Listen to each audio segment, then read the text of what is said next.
Olmayayım ne yer?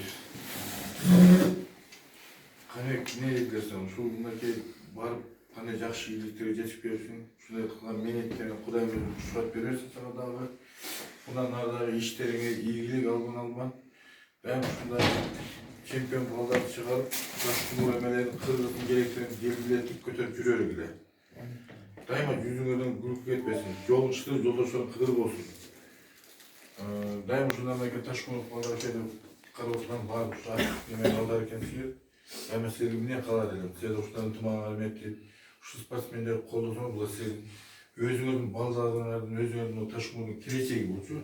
Daima şunun tımağına ırıp ıntımağına arbunayı versin. Daima şundan ıntımakta yaşlar sokonda oturup vurmaz şeyler.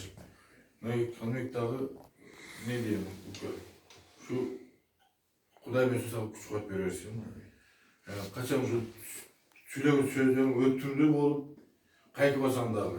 Şu balların daima şu şampiyon namına koyup yürüyorsun ha. Daima yüzüden gülük etmeyi.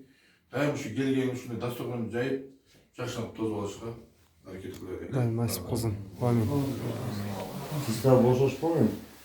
Сестраны сборныйда спреспен. Тиричиликтерди бияктı калтырып койбойм деп коем.